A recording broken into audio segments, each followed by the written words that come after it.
Namo Bhagavate Vasudevaya.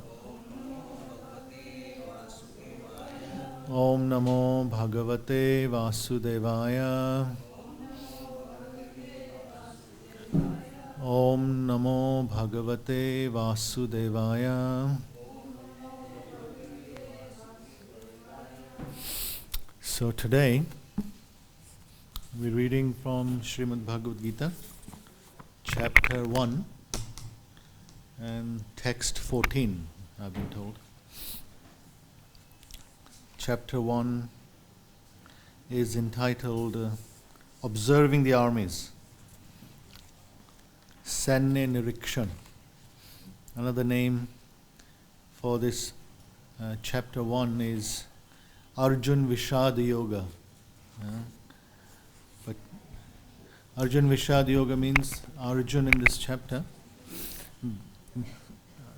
faces a dilemma and he becomes bewildered and he refuses to fight. That's why this chapter is known as Arjun Vishad Yoga. But here, Senne Nirikshan is also observing the armies on the battlefield. So we'll, on text 14,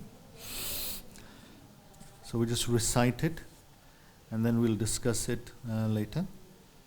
So word to word, Tataha, please repeat after me, Tataha Shveter Hayer Yukte Mahati Sayandane Stitho Madhava Pandavash Chaiva Divyo Shankho Pradat Matuhu Tatha Shveter Hayer Yukte Mahati Sayandane Stitho Madhava Pandavaschaiva Divya Shankar Pradatmatuhu. Okay, so word to word translation and purport by His Divine Grace, Abhay Charanarvind Bhakti-Vedanta Swami Srila Prabhupada. So word to word, please repeat after me. Tataha, thereafter. Shvetehe, with white. Haye, horses. Yukte, being yoked. Mahati, in a great. Sayandane, chariot. Stitho, situated. Madhava, Krishna, the husband of the goddess of fortune. Pandavaha, Arjuna, the son of Pandu. Cha, also. Eva, certainly. Divyo, transcendental. Shankho, conch shells. Pradat Mathu, sounded. Translation. On the other side, both Lord Krishna and Arjun, stationed on a great chariot drawn by white horses, sounded their transcendental conch shells. Please repeat after me. On the other side, both Lord Krishna and Arjuna, stationed on a great chariot drawn by white horses, sounded their transcendental conch shells. Purport. In contrast with the conch shell blown by Bhishma Dev, the conch shells in the hands of Krishna and Arjuna are described as transcendental. The sounding of the transcendental conch shells indicated that there was no hope of victory for the other side, because Krishna was on the side of the Pandavas. Jayastu Pandu Putranam Yesham Pakshe Janardana. Victory is always with persons like the sons of Pandu. because Lord Krishna is associated with them. And whenever and wherever the Lord is present, the goddess of fortune is also there. Because the goddess of fortune never lives alone without her husband, therefore victory and fortune were awaiting Arjuna, as indicated by the transcendental sound produced by the conch shell of Vishnu or Lord Krishna. Besides that, the chariot on which both the friends were seated had been donated by Agni, the fire god, to Arjuna. And this indicated that this chariot was capable of conquering all sides, wherever it was drawn over the three worlds. Om Ajnanatimirandhasya Gyananjana Shlakaya Chakshurunmilitam Yena Tasmai Shri Gurave Namaha Shri Chaitanya Mano Abhishtam Sthapitam Yena Bhutale Swayam Rupaha Kadamayham Dadati Swapadantikam Vandeham Shri Guruho Shri Yuta Padakamalam Shri Gurun Vaishnavamscha Shri Rupam Sagrajatam Sahagana Raghunathan Vitam Tam Sajivam Sadvaitam Savadhutam Parijana Sahitam Krishna Chaitanya Devam Shri Radha Krishna Padan Sahagana Lalita Shri Vishakhan Vitamscha Nama Om Vishnu Padaya Krishna Prishthaya Bhutale Srimate Bhakti Vedanta Swaminite Namane Namaste Saraswati Deve Gauravani Paricharane Nirvishesha Shunyavadi Paschat Deshatarane He Krishna Karuna Sindhu Dinabandhu Jagatpate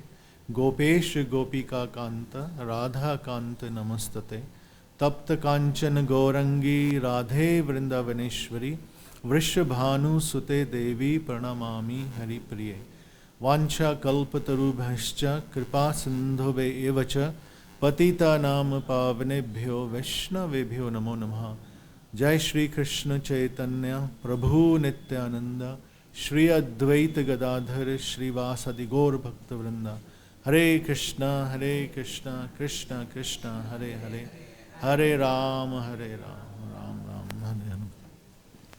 So the verse and the translation again. Tatha Shveter Hayar Yukte Mahati Sayandane Stitho Madhava Pandavaschaiva Divya Shankha Pradatdhamatu.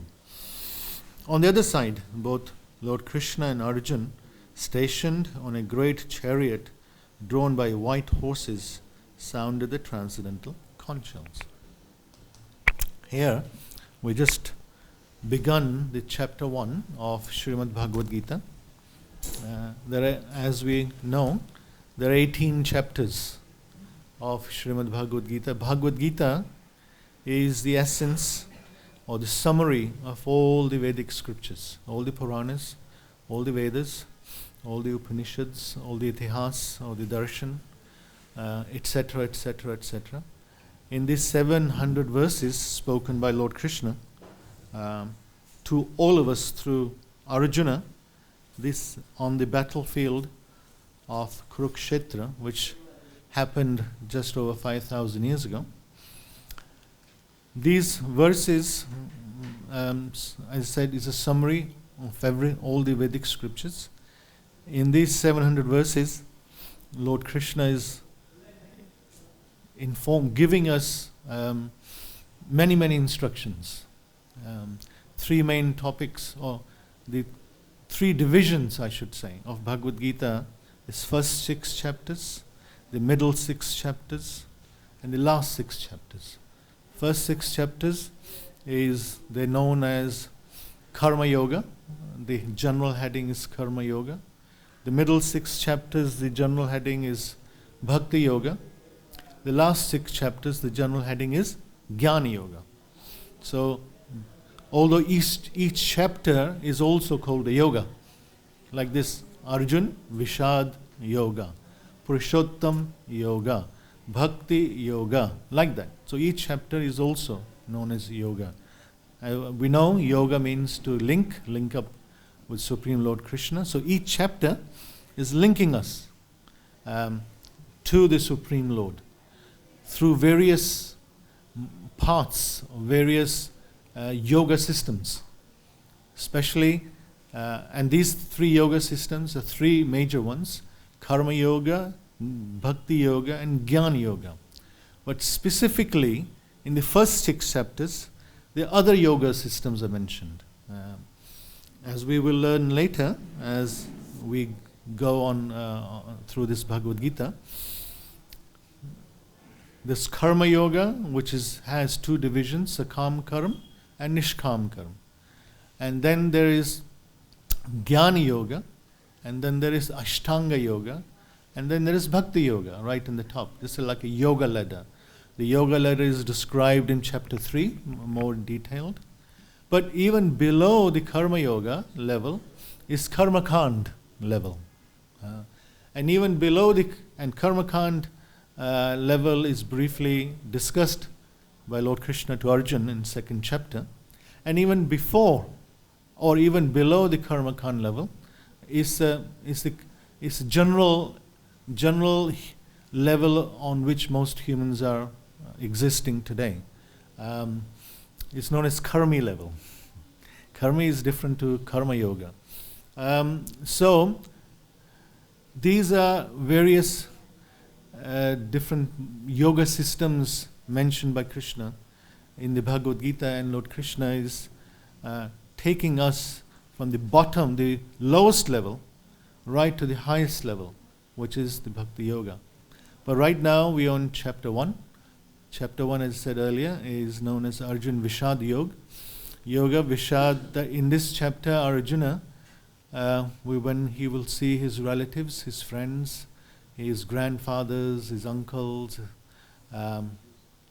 his brothers, cousin brothers, etc., on the other side, ready to fight, he will become bewildered.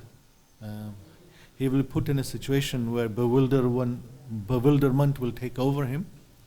And then that's what Vishad means: bewilder, confusion, etc.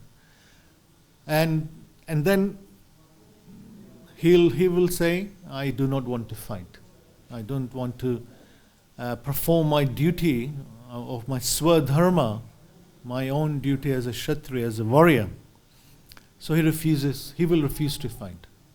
And the Lord Krishna will begin his instructions from chapter 2 onwards. And Arjuna will give 5 or 6 reasons as not to fight. We will learn later. And I think some of them are indecision, karmic reactions, that he is afraid of karma, sinful reactions. He is afraid that he will lose his relatives and there will be no one to enjoy the kingdom with. Like that, there's 5 or 6 reasons we will learn later. But way before that is this chapter 1. Chapter 1 begins after 18 akshahoni. These are divisions of warriors gathered on the battlefield of Kurukshetra. Now 11 akshahonis Duryodhan, the Kauravas, had. 7 the Pandavas, they gathered to muster. And out of the 11 the Kauravas had, 1 akshahoni came from Lord Krishna, the Narayani Sena, the warriors of Lord Narayan. And this war was inevitable after Lord Krishna tried his best, the last resort, when he was sent by Yudhishthira Maharaj to go to Hastinapur, and with a message of peace. He went as a peace messenger and tried to kind of avoid the impending war. But Duryodhan did not want to hear Lord Krishna's good instructions. And in fact, Lord Krishna, on behalf of the Pandavas, asked just for 5 villages. Just give us 5 villages. Because the 5 Pandavas, they're Kshatriyas by birth, Kshatriyas by nature, and their nature is to rule. So they will be satisfied by 5 villages rather than the whole of the kingdom. This kingdom meant the whole earth, because Dhritarashtra was Prithvi Pate, the master of the whole earth. After Lord Krishna's message of peace was refused, Duryodhan said, I will not give enough land to put a needle in, let alone 5 villages, and let alone the whole of the earth. So the war was inevitable. And at that time, Duryodhan tried to capture Lord Krishna, but obviously he could not. So Lord Krishna went back. The war was inevitable. Everyone started preparing for the war. The Kauravas, the Pandavas started gathering the warriors, their allies, their friends and relatives from different parts of the world. And we will see many warriors are mentioned. Their names are mentioned in the first chapter. And many warriors came from all over the world. And Prabhupada mentions that some came from Siberia, some came from other parts of the world to take part in that the biggest war which has ever taken place so far. We talk about World War I, we talk about World War II, but when we look at the Battle of Kurukshetra, it is described that there are 640 million people, warriors gathered on the battlefield. So 640 million warriors were gathered. And out of 640 million, only about 10 or 11 individuals survived. So new roads were built from Hastinapur to go to Kurukshetra. So all the war took place. The pandals, the marquees, the tents were laid. The whole city was erected by both sides. And then on one particular day, and the rules were made beforehand as to how the war will take place, the rules of the war, which happens today also, and what will happen, how the fight will take place, who will fight who. For example, one should not hit below the waist. One should not hit the other person below the waist. One should only fight between the equals. If there's a Maharathi or Athirathi, these are different grades of warriors. Maharathi, Athirathi, like that, there's many grades. They should fight with equals. So many rules of war were decided. The war will stop at sunset and will begin at sunrise. So many rules, and these are many details are given in Mahabharata. So when everyone gathered, 11 Akshonis and 7 Akshonis, 640 million people, Dhritarashtra, as we learn, was sitting in Hastinapur. And his secretary, Sanjaya, was relaying to him. Sanjay, with the mercy and with the blessing of his guru, Srila Vyasadeva, had the mystic power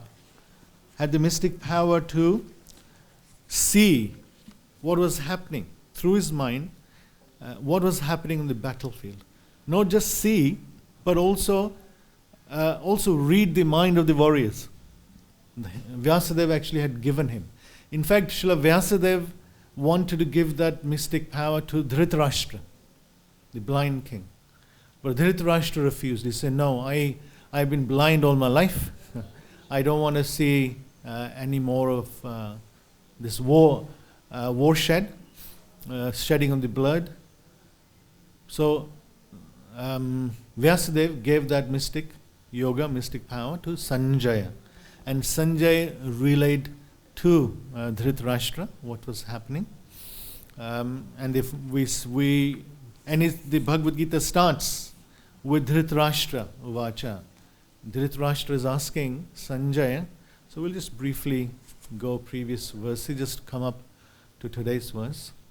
Just asking, Dharam Kshetre, Kurukshetre, Samaveta Yusava, Mamaka Pandavaschaiva, Kima Kuruvata Sanjaya.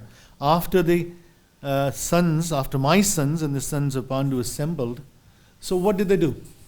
Once they assembled on the place known as Kurukshetra, which is Dharmkshetra. So Kurukshetra has been a place of pilgrimage for millennium, for eternity. So what did they do? Because actually, Dhritarashtra was very afraid. He was afraid that because of the influence of the holy place, which is Kurukshetra, the holy place will influence his sons who are irreligious. The place will influence his sons to not fight. They will give up fighting. Whereas Dhritarashtra wanted to fight. He wanted to fight. So he was afraid. So he asked, what did they do? Sanjay, tell me, what did they do? And then Sanjay, reading the mind of Dhritarashtra, he says, Dhritarashtra, my dear king, don't worry. They're not, your sons, the Kauravas, will not stop fighting. They want to fight and they will fight. So then he starts describing what Duryodhan, when also, see, we have Dhritarashtra here, who's afraid that his sons will stop fighting because of the influence of the holy place known as Kurukshetra. And then we have Duryodhana. When he sees the opposite side, he's very surprised. How could the Pandavas able to muster all this vast enemy? Although he had much more in number, but still he was not expecting the Pandavas to gather so many soldiers. And he became afraid. And he became afraid that he thought he will lose the war. And he also became afraid because of Bhishma Dev. Not as a warrior, but Bhishma Dev's attachment to the Pandavas. He was thinking that Bhishma Dev will let the Pandavas win. So the Duryodhana was also afraid. So therefore, Sanjay starts describing to Dhritarashtra, don't worry, my dear king. The war is happening, and Duryodhana where has he gone? He's gone to Dronacharya. First, then he goes to Dronacharya. He says, my teacher, behold the great army of the Pandavas, so expertly arranged by your intelligent son, intelligent disciple, the son of Drupad.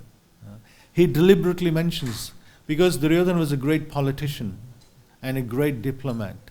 And here, he didn't want, because he knew Dronacharya was friend. Earlier on, they were friend. He was friend with Drupad. And the friendship broke. We know the history behind it. And Drupad vowed that he will get a son, which is Drishtadumna, who will kill Dronacharya. But Dronacharya knew that Drishtadumna, when he came to learn from him, that he is going to kill me later on. He knew that. But still he taught him. And that is what Prabhupada describes as being liberal. That's the real meaning of liberal. And then just going on, text 4, and Duryodhana, he says, here in the army, many heroic bowmen equal in fighting to Bhima and Arjun. There are other fighters, because he's comparing Bhima and Arjun, because they were the greatest fighters. Everyone knew Bhima, and everyone knew Arjun, the greatest archer in the world. And there are other fighters like Yudhan, Virat, and Drupad. And there are other fighters like Drishtaketu, Chekitan, Kashiraj, Purujit, Kuntubhoj, and Shebya. Shebya, Prabhupada describes in his lectures, came from Siberia. Shebya. And other fighters like Uttamamoja, Yudhamanyu, the sons of Subhadra, the sons of Draupadi, they're great fighters. So he mentions about 17 names. But then he says to Dronacharya, Asmakam tu vishishtaye tani bodh dvijjatam nayakam amsenasya sangartani bravimite. But for your information, my teacher, or best of the Brahmanas, let me tell you about the captains, the warriors on my side. He is comparing to the two sides. And the other side, the Pandava side, he compares with Bhima and Arjuna. But then on his side, Duryodhana side, then he starts with, he says, Bhavam, Bhishmascha, Karnascha. He says, their personalities like you, mean Dronacharya. And then Bhishma, Karna, Kripa, Ashwathama, Vikarna, and the son of Somadatta. and who are always victorious in battle.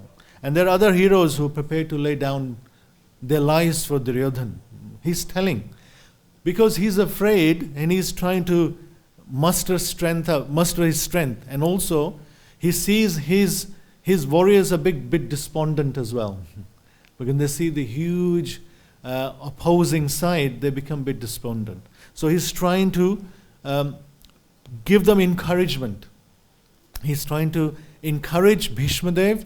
He's trying to encourage Dronacharya by glorifying them. And then he says, our strength is immeasurable, which is protected by grandfather Bhishma. Whereas this strength of the Pandavas is not so great. They only got Bhima, whereas we have Bhishma. So then he says everyone must support Bhishma Dev. And then Bhishma Dev, knowing the heart of Duryodhana, because he knew that Duryodhana is a bit scared, then Bhishma Dev immediately blows his conch shell. He says, Bhishma, the great valiant grandsire of Kuru dynasty, blew his conch shell very loudly, making sound like a roar of a lion. Simhanadam, giving Duryodhana joy, because Duryodhana was afraid. Now, after Bhishma Dev blew his conch shell, Duryodhana became a bit pacified. That yes, now the war will take place. Now we have chance to victory. As long as we have Bhishma Dev, Dronacharya with us, no one can defeat them. And then 13 conch shells, drums, bugles, and other instruments blew. Now we come to today's verse. So up to text 13, what is being described as what did the sons of Kurus do? Because in text 1, the Dhritarashtra asked, what did my sons and what the sons of Pandu do? So text 13 just described what the sons of Dhritarashtra did. Like now text 14 onwards, for next few verses, this will describe what the sons of Pandav do. Right? Here, it says, on the other side, Lord Krishna and Arjuna, the first thing they did was blew their conch shells. Who? Arjun and Krishna. Because Krishna, we know, was a charioteer of Arjuna. And their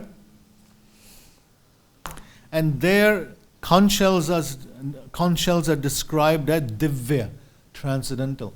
Whereas the conch shells described before, Bhishma Dev, Dronacharya and other Kauravas, they're not labeled as transcendental. Only transcendental conch shells, especially of Lord Krishna and Arjuna. Even the next verse, when the conch shells of Yudhishthira Maharaj, Panchajanyam Rishikesho Devadattam Dhananjaya, Pondram Dadva Mahashankam, Bhima Karma Varkodara. The conch shells of Bhima, Yudhishthira, Sahadev and Nakul, they're not described as transcendental either. Only of Arjuna and Lord Krishna. Why Krishna's? Because Krishna is a transcendental personality. He is a supremely transcendental personality. Anything related with him is transcendental. Anything he possesses is transcendental. So that's naturally, his conch shell is also transcendental. So anything transcendental, especially Krishna and his paraphernalia being transcendental, are always victorious. And here we will also see the signs of victory. There are many signs of victory are described in this chapter even before the war begins. And one of the signs of victory is this, that their conch shells are transcendental. Divya Shanko. So because the conch shells are transcendental, victory is assured. In fact, text 1, right from text 1, it is described, it is ascertained that victory will be the Pandavas. Why? Because Dharmashetra Kurukshetra. Because it's happening, the war is taking place on the battlefield of a Dharmashetra or a religious place. And that's why Dhritarashtra was afraid that his sons may change his mind of not fight. So that indication, the signs of victory is already there on text 1, chapter 1. Dharma Kshetre. Kshetra, or a field, is where Vishwanath Chakravarti Thakur and Prabhupada describes in the purport. Kshetra means a field. In a field, what is sowed? Grains are sowed for various products. With the grains and with the products, what comes? Weeds also grow. With the plants, weeds also grow. So here, the expert farmer has been described as Lord Krishna. And Krishna will weed out, take all the weeds from the field of dharma, which is happening with the battlefield. So from text 1, the sign of victory is already there. But here, another sign of victory is that transcendental conch shells has been described. And then we have other signs of victory is Shweter Hayar Yukte, stationed on a great chariot. That's another sign. Chariot was given to Arjuna by Agnidev. Agnidev, this is a long leela, long story, but very briefly. Agnidev once became, after eating so much ghee in oblations, he became, how do you describe? Digestion, yes. Sorry? Yeah, indigestion. He developed indigestion. So to cure his indigestion, he wanted to eat some herbs and plants. And he arranged then the Khandava forest near here, not very far, near Indraprastha area, near Delhi. So he came in front of Lord Krishna and Arjuna. Lord Krishna gave him the permission to devour that forest.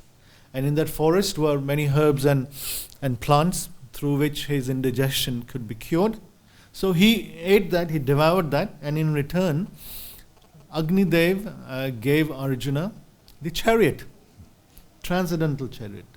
And he also gave him the horses.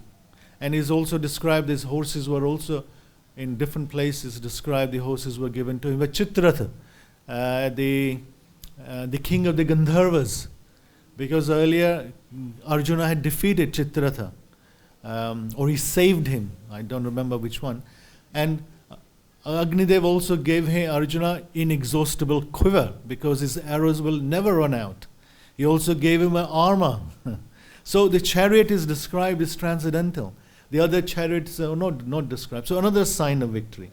And the horses also given by Agnidev, that's another sign. Victory is assured.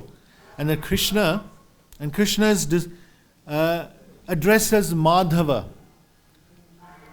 Now various places in Bhagavad-Gita, Krishna is addressed either by Arjun or by or Sanjaya by different names, because there are various reasons for that, indicating different qualities of Krishna and different circumstances in which Krishna helps. Here, Madhava is described. Madhava means the husband of the goddess of fortune.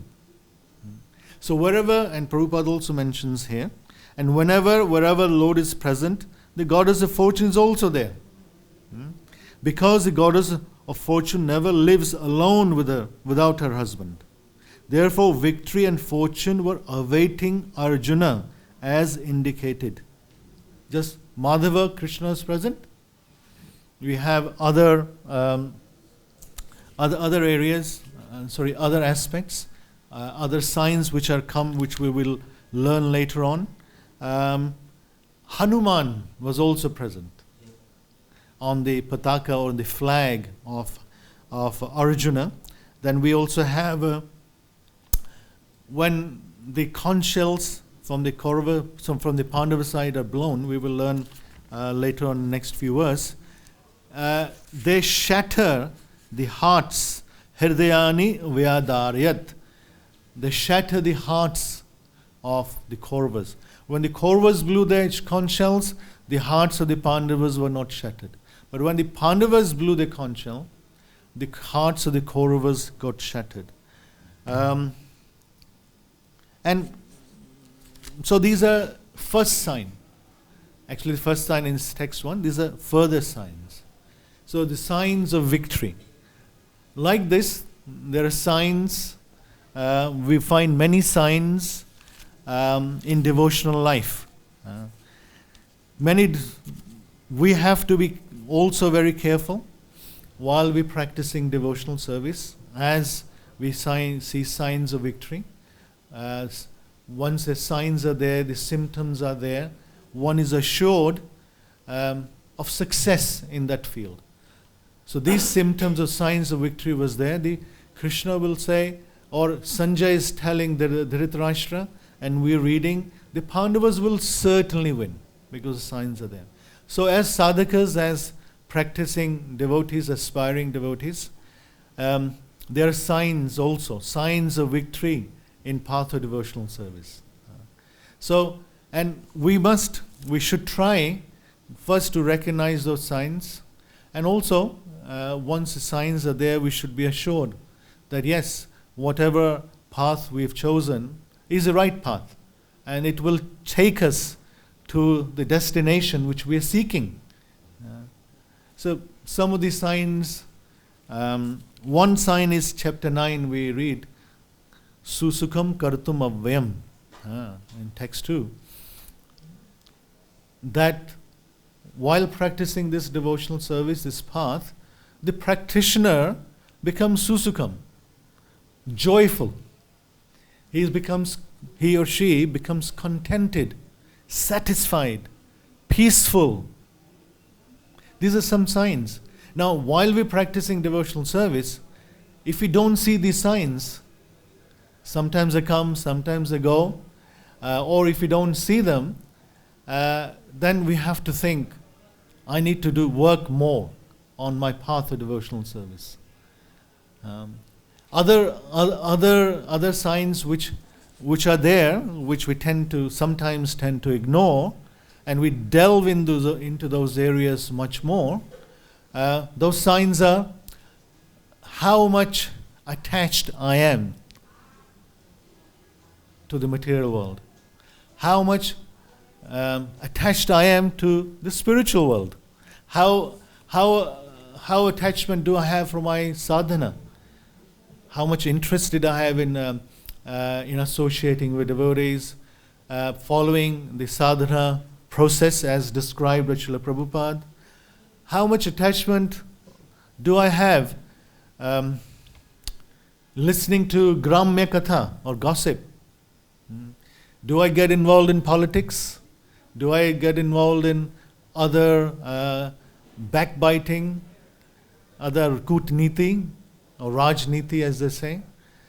Do I divert myself doing other things except on the path of devotional service?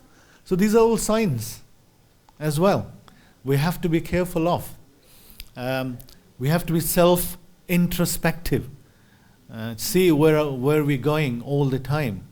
That's why Bhaktisiddhanta Saraswati Thakur said we have to beat our mind morning and evening with a broom and a shoe. So it means we have to be all the time alert. Alert by ourselves, alert by other friends and family, our association. When somebody points it out, hey Prabhu, hey Mataji, I don't think you are doing this right. Instead of listening, sometimes we become, we think, because our egos are too much, we don't take notice if somebody tries to point these signs to us, negative signs. There are positive signs and negative signs. So there are signs in devotional service, as there are signs here, signs of victory. So, moving on, we see that Arjuna, okay, just go through this. White horse is sounded. Okay. We see Arjuna, and the other sign of victory is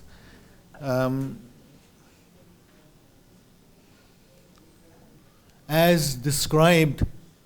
Okay, I'll touch that later. But coming back here, Arjuna was very, very fortunate. Arjun was very fortunate. Srila Prabhupada points out in his lecture on this verse that Arjun was almost equal level as Lord Krishna, because sitting. In fact, from a material point of view, charioteer is lower than the warrior on the chariot. So, but Arjuna was equal level as the Supreme Lord.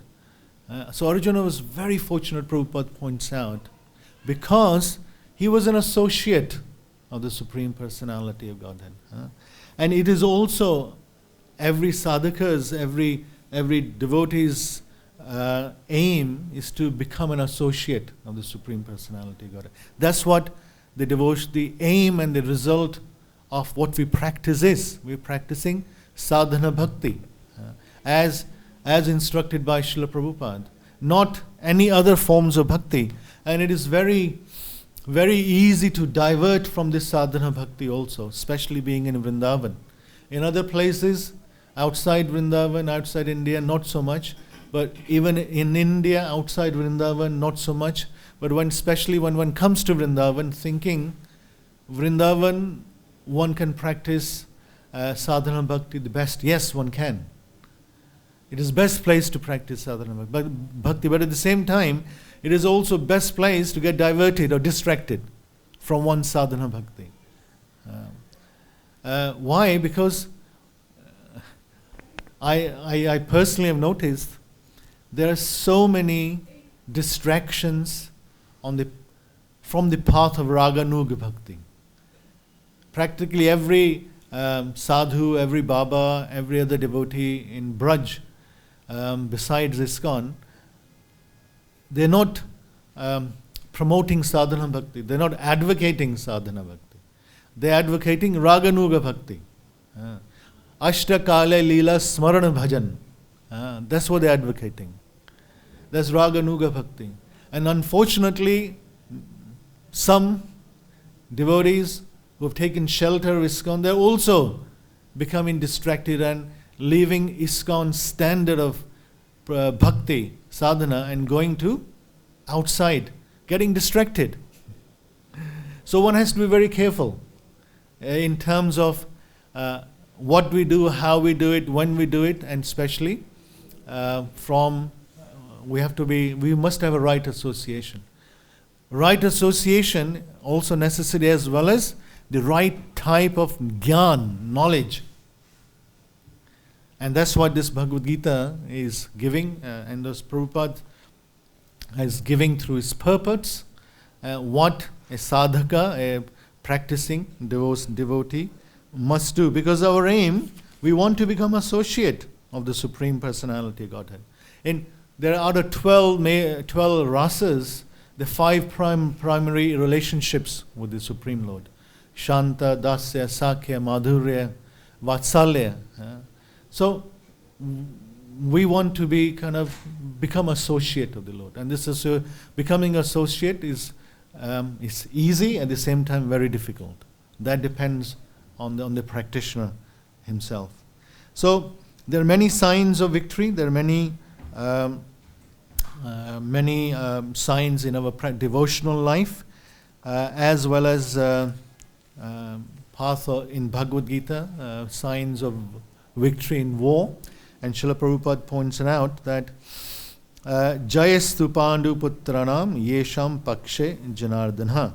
Victory is always with the persons like sons of Pandu, because Lord Krishna is associated with them. Because we want to be successful in our life, in whatever we do, especially devotional service. We want to be successful, and we want to become an associate of the Supreme Personality. And if we become associate, as the last verse 1878 of Bhagavad-Gita says, Yatra Yogeshwara Krishna, Yatra Partho Dhanurdhara, Tatra Shri Vijayo Bhutir, Tat Shri Vijayo Bhutir, Dhruva, certainly, Nitir Matir Mama. So wherever there is Krishna, the master of mystics, wherever there is Arjuna, the supreme archer, there will always be opulence, Shri. there will always be bhutir, extraordinary power.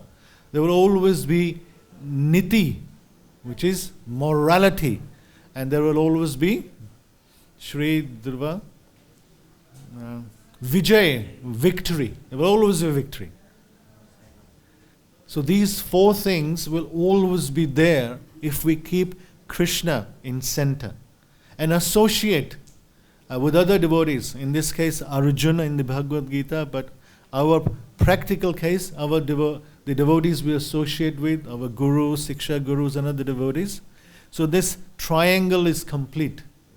So this triangle is very necessary for victory, to be sure that we're going to be successful in our path of devotional service.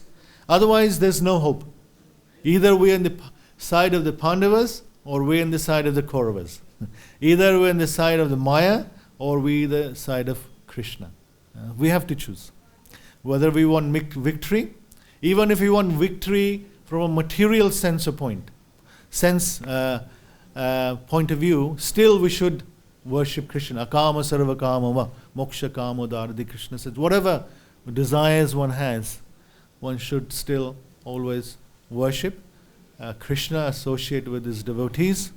And we are so fortunate that Prabhupada, that we are in ISKCON, with the mercy of Srila Prabhupada and his disciples and other devotees, that we are, especially in Vrindavan here, and we are trying to practice devotional service as made very simple, yet the most effective path shown by Srila Prabhupada.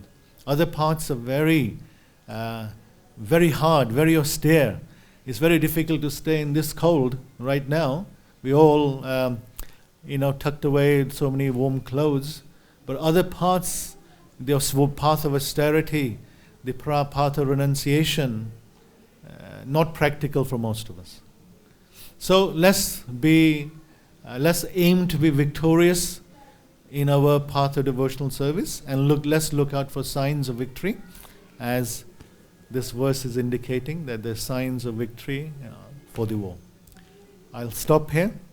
If there's any corrections or any comments or any questions, we will discuss.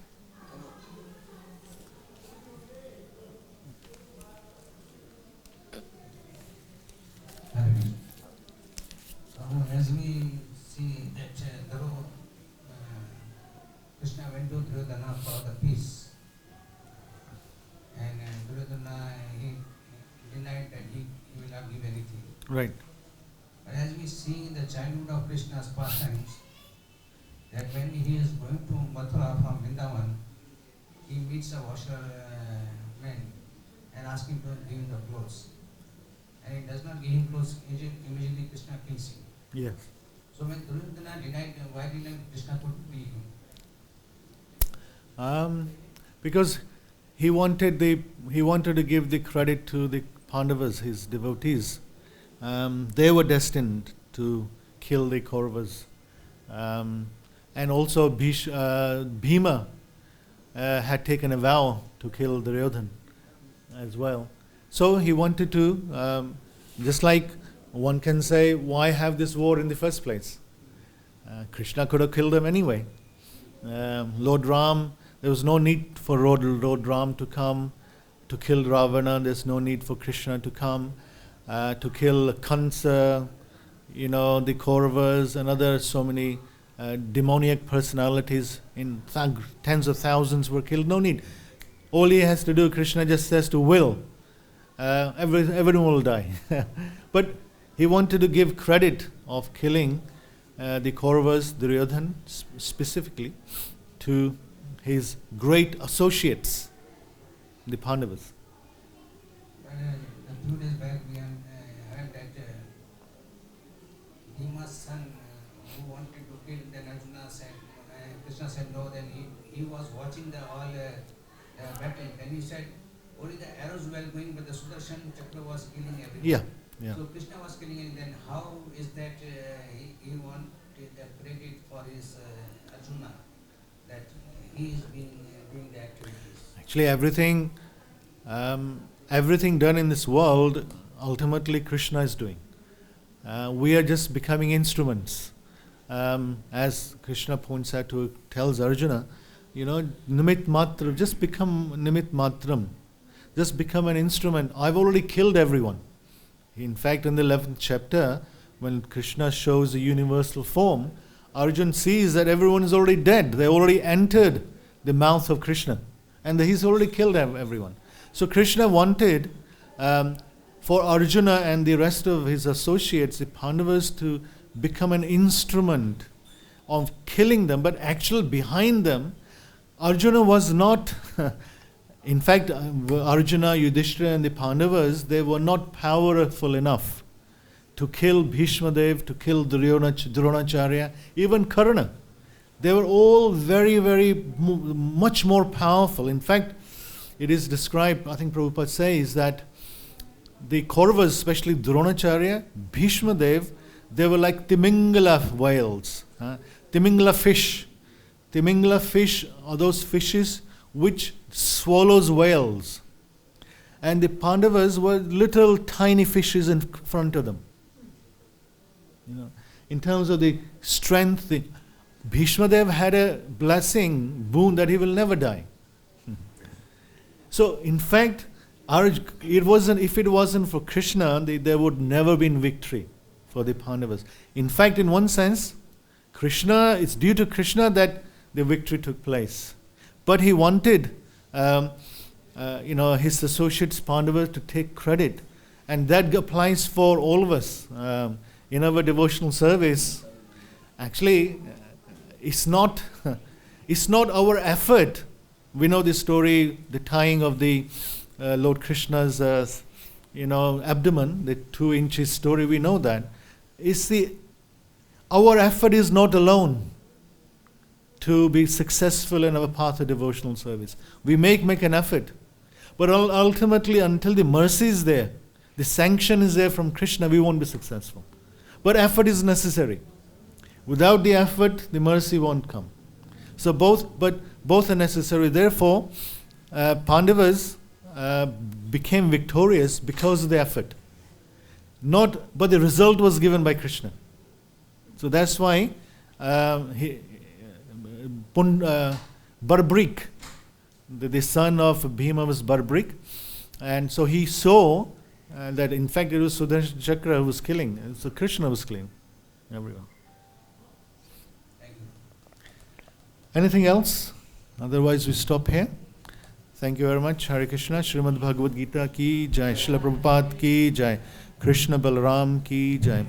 Radha Shyam Sundar Lalita Vishakha Devi ki jai. Go Nitai ki jai. Nitai Gaur Premanandi. Hare Hare.